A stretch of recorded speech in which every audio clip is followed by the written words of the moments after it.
Bonjour les enthousiastes, Jonathan de la chaîne Spirituosité. Je n'ai pas fait de mercredi Bourbon le 1er janvier de cette année parce qu'à la place, j'ai décidé de vous offrir mon top des Bourbons que j'ai goûté cette année. Bon an, mal an, depuis le début de l'année, chaque semaine, j'ai goûté et je vous ai présenté des Bourbons ou des whisky américains ou des rêves à la fin parce que là, il commence à en manquer disponible en SAQ. Donc, ça fait quand même une très, très bonne liste. Je trouvais ça super intéressant de peut-être vous donner mes coups de cœur. Fait que j'ai fait une espèce de top de mes whiskies. Il y en a 5 qui ont sorti dans les meilleurs.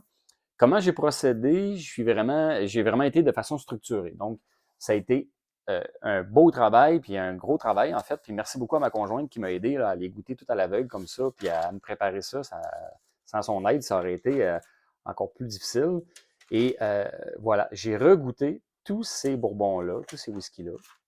Ça fait beaucoup de notes. Donc, je les ai dégustés à l'aveugle, un par un. Puis, j'ai noté le nez, la bouche et l'overall de l'expérience. Donc, si jamais des fois, le nez est bon, la bouche est moins bonne, mais il y a une espèce de twist intéressante. Donc, vraiment 10 points pour le nez, 10 points pour la bouche, puis 10 points pour l'expérience générale. J'ai tout regoûté ces whisky-là. J'ai aussi séparé les cast strengths. Je les ai goûtés à part, pour nécessairement parce que je voulais pas. Les cast strengths, c'est un peu trop évident quand on les goûte, qui sont très forts en alcool. Et aussi, ben, je voulais sortir les whiskies les plus boisés, les plus fruités et les plus caramels ou sucrés. Parce que nécessairement, c'est un peu les trois grandes sortes ou les grandes variétés de bourbon. Donc, si vous aimez les boisés, ben, je suis sorti lequel ou lesquels étaient les plus boisés. Même chose pour les plus sucrés ou caramel. Et même chose pour les fruités. Moi, j'adore les fruités et les sucrés. J'ai rien contre le bois. Même si le bois est bien présenté, tout ça, souvent, je vais aimer ça. Mais c'est une autre façon aussi de vous présenter les whiskies qui se sont démarqués dans le lot pour que vous puissiez choisir éventuellement lequel qui pourrait vous intéresser dans tout ça. Donc, sur 45 whisky, il y avait quand même pas mal de cast strength aussi. Il y en avait 10 là-dedans qui étaient comme vraiment plus haut que 53% d'alcool. Fait que je les ai goûtés à part. Donc, le meilleur, tout ça, ça a été fait à l'aveugle. Fait que à chaque fois que je goûtais un whisky, ou presque à chaque fois, j'essayais de savoir c'était lequel, mais l'idée, c'était vraiment d'y goûter à l'aveugle, de ne pas être influencé par le marketing, par la bouteille, le prix, tout ça, je voulais être exempt de toutes ces influences-là. Je voulais avoir vraiment l'expérience qui se passait dans le verre. Et vraiment prendre des notes, puis après ça, donner un pointage, puis voir lequel était meilleur. Donc, dans les cast strength, il y en avait quand même 10. Et le meilleur, qui a été à l'aveugle sorti, puis j'ai été quand même surpris, c'est le Maker's Mark Cast Strength, qui s'est démarqué, disons ça comme ça, qui est sorti très, très, très bon. Sinon, le Ezra Brook Distiller Collection, qui a été un autre excellent dans les cast strength, qui est quand même à 56% d'alcool. Ce sont ces deux whiskies-là qui se sont démarqués dans les hauts pourcentages d'alcool cast strength. Ensuite, dans les whiskies boisés, euh, le Old Confiscated ici, qui est un whisky qui est quand même assez dispendieux. Il est sorti très, très, très boisé avec beaucoup de notes de bois différentes. Pas nécessairement un beau chêne sec, mais c'est comme un bois un peu spécial, un peu funky, épicé. Donc, dans la catégorie des whisky boisés, le Old Confiscated a sorti quand même très, très haut. Euh, le Distiller Collection aussi de Hazabrook aussi a sorti très haut boisé. Donc, ça vous donne une idée dans les whisky boisés qu'il y a eu. Ensuite, dans les whiskies sucrés, Angel Envy Port, fini en plus de Porto, a sorti sucré. Je me serais attendu qu'il ait sorti plus haut en fruits, parce que nécessairement le Porto, raisin, tout ça, j'aurais pensé qu'il aurait sorti dans les plus fruités, mais non, il y a plus fruité que l'Angel Envy. Mais côté sucré, c'est dans les plus hauts. Lui, il y avait comme un côté sucré. Puis j'ai aussi le Knob Creek, pardon, le Knob Creek 9 ans, qui a sorti quand même pas mal sucré. Lui, c'était comme un sucre d'orge. Fait que, un petit côté sucre d'orge super intéressant qui a ressorti. Brothers and Bond aussi a sorti quand même un beau caramel de ce whisky-là, qui était quand même un très très bon whisky, mais sans avoir gagné la première place overall, côté sucré ou caramel. Ce sont les trois qui ont ressorti. Côté fruité, qui est une particularité des bourbons que moi j'adore, le Uncle Nearest a sorti très haut dans le côté fruité. Le Remus Repeal aussi, je l'ai mis ici, qui est un excellent whisky. Repeal Reserve, en fait, le Remus Repeal Reserve, qui est un assemblage de différents straight bourbon. Il a sorti quand même assez fruité, une belle complexité, vraiment un beau petit coup de cœur. Fait que si vous aimez les whiskies fruités, celui-là a sorti quand même très, très, très bon. Maintenant, pour les meilleurs whiskies, toutes les whiskies confondus, tant les cask strength, tout ça, les meilleurs, je vais y aller, j'en ai sorti 5, en fait, qui ont sorti au début ex aequo dans ces 5-là. Puis j'ai regoûté à l'aveugle ces 5-là pour vraiment savoir lequel était le grand vainqueur, puis de 1, 2, 3, 4, 5. Donc, en 5e position, celui qui est sorti, c'est le Old Grandad. C'est surprenant, c'est dans les moins chers, 50% d'alcool, c'est le moins cher bonded, en fait, là, qui existe. C'est quand même vraiment, vraiment pas cher. Il était à 35 quand je l'ai acheté. Je pense que maintenant, il est rendu 38 Comme quoi, le prix n'a pas nécessairement sa place dans notre évaluation d'un whisky. Fait à l'aveugle, Old Grandad est arrivé le 5e parmi 45 bourbons. Ensuite, 4e place, le Rebel, 10 ans. Lui qui a quand même un whisky un peu dispendieux quand même, là, on va se le dire. Personnellement, quand j'avais goûté la première fois, je ne me serais pas attendu qu'il sorte le 4e dans dans tous mes whiskies, dans tous les bourbons que j'ai goûtés. Mais quand même, excellente qualité, belle complexité, super belle expérience hors tout. J'ai vraiment beaucoup aimé ce whisky-là. Ensuite, 3e position, Uncle Nearest, qui est en 3e place, le 1884.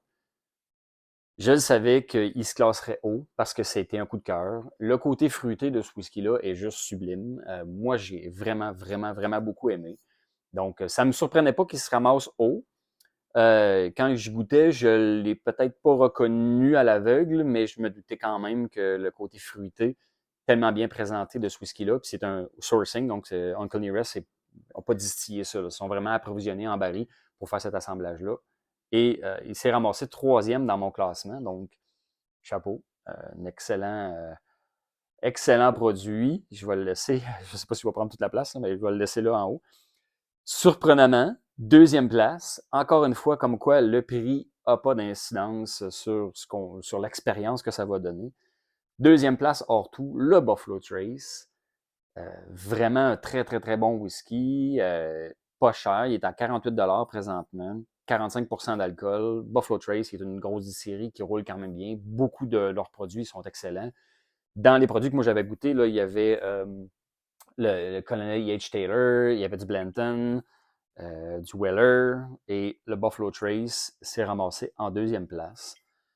J'ai été quand même surpris de savoir qu'il se classerait si haut, mais à l'aveugle, ça ment pas. Donc, 2e place qui a été le Buffalo Trace. Première place maintenant, roulement de tambour, pour les meilleurs bourbons que j'ai goûtés cette année, c'est le Rabbit Hole Deringer, qui est un bourbon avec une finition en fût de PX. Wow! C'est grand gagnant, vraiment, dans ce que j'ai goûté. Quand j'ai goûté la première fois, j'ai adoré vraiment, parce que j'avais goûté le Cavill, le Rabbit Hole que j'avais aimé. Mais la finition en Pedro Ximénez, il ramène vraiment la complexité, le côté fruité. En bouche, c'est complexe, c'est agréable à boire. Il a gagné. Vraiment, ça a été mon coup de cœur. Donc, puis c'était à l'aveugle. Donc, je ne savais pas ce que je goûtais. Mais il a quand même remporté la première place. Quand même pas le moins cher des Rabbit Hole, mais c'est quand même pas le plus dispendieux des whiskies non plus. Donc, voilà. C'est mon top 3. Donc, première place, le Deringer, le Buffalo Trace en 2e et Uncle Nearest, le 1884 en 3e place. Mention spéciale. Parce que là, dans le fond, je vous ai présenté le top 5.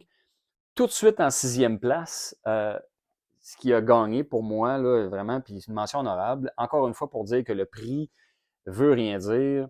6e place, c'était pour le Jack Daniel Single Barrel. Moi, c'est sûr que ça peut changer de baril en baril, mais vraiment au nez, en bouche, expérience complète. 47% d'alcool, single barrel, Jack Daniel. Très, très, très bon produit. Et une autre mention honorable, Elijah Craig, qui s'est ramassé pardon, en 7e place. Comme quoi que le prix, Elijah Craig, qui est le même prix que le Buffalo Trace, que le Maker's Mark, c'est 48 à peu près. C'est classé très haut. Complexité, super agréable. Il y avait un beau, il me semble qu'il était dans les whiskies sucrés quand même aussi. Fait qu'il y a une belle variété d'arômes sucrés qui sort de ce whisky-là parmi les autres arômes épices puis boisés, tout ça. Fait que Elijah Craig, qui est quand même très, très, très bien classé, disons ça comme ça. Et j'ai pas gardé, oui, j'ai gardé la bouteille ici. Et Blanton, qui est arrivé 8e. Donc, Blanton aussi, qui sont d'excellents produits. Blanton, par contre, le désavantage, c'est qu'il y a quand même une grosse variation entre les barils. Donc, le mien est super bon. Ça ne veut pas dire que toutes les éditions du Blanton sont aussi bonnes. Il y en a peut-être des mêmes meilleures, puis il y en a peut-être des moins bonnes aussi, parce que c'est arrivé qu'on a entendu parler de Blanton qui était un petit peu moins bon. Donc, voilà qui est en grosse partie mon top des whiskies que j'ai goûté un peu à cause de vous cette année. Donc, merci beaucoup d'avoir été là, d'avoir suivi tout ça à chaque semaine, d'avoir commenté, d'avoir juste regardé.